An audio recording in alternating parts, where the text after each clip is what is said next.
Hey everybody, welcome to The Dose. My name is Brian.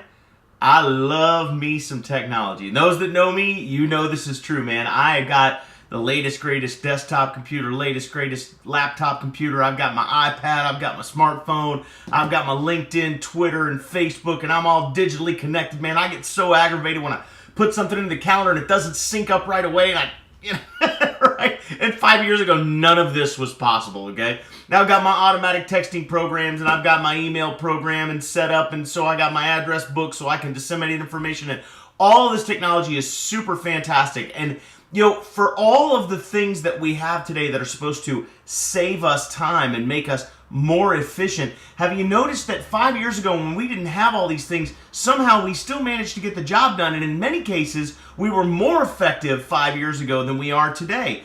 And it makes you scratch your head and go, I don't get it. Before, I had to pick up the phone and call 20 people to get word out. Now, all I got to do is go and fire off a text to 20 people, and they all get it. So, shouldn't that be a time saver? Shouldn't I be able to do more in less time because I'm so much more efficient? And here's what you need to know. That is true if you can remain focused. But the hardest thing that you will find yourself trying to do in today's world, in the business world, when it comes to achievement and goal setting and reaching your goals, is being focused long enough. And I don't mean for weeks or months, I mean for more than 3 or 4 minutes in a day, to stay focused long enough to actually accomplish anything. Because they say it can take as long as 20 minutes to regain your train of thought. If you're in a mindset, if you're in a zone and you get interrupted, it can take as long as 20 minutes to get your mind back into that alpha brainwave state of really intense concentration where you do your best work. Well, how many of us go 20 minutes ever throughout the course of an entire day? How many of us will ever go 20 straight minutes without picking this thing up at least once?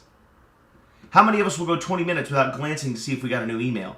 How many of us will go 20 minutes without just peeking on Facebook just to see if anybody's talking about us? How many of us will, no matter what's going on, the house could be on fire, but if somebody sends you a text message, you'd be running out the door, fighting the fire, go, wait, I gotta see what they wanted, right? How many of us we hear that little ding, like that little noise that your phone makes when you get a text message, and it doesn't matter what's happening. You could be hanging from a building by a rope with one hand and hear the ding, and you're like, and you have to make a choice and let go of the rope, and you probably, because these things are so addictive. We live in an instant gratification society. We want everything now. And technology has given us the ability to do that. If we want information, it's at our fingertips. If we want communication, it's right there. Back in the day, you wanted to get a letter to somebody, you wrote it up and you put it in an envelope and you handed it to a guy on a pony and he took off, and 6 months later, you might get a return letter. Today, we can send a text message in a fraction of a second. And so as a society, man, we have gotten used to this instant gratification, but here's what it does, is it shortens our tolerance for patience.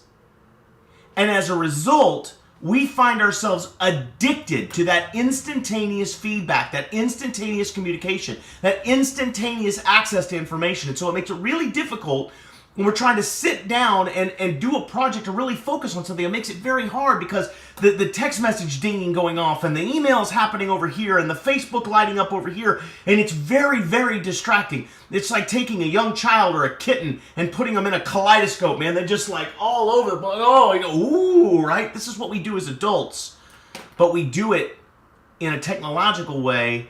And because they're business texts or they're, money related or they're job related, we tend to justify it with, well, all of this is work.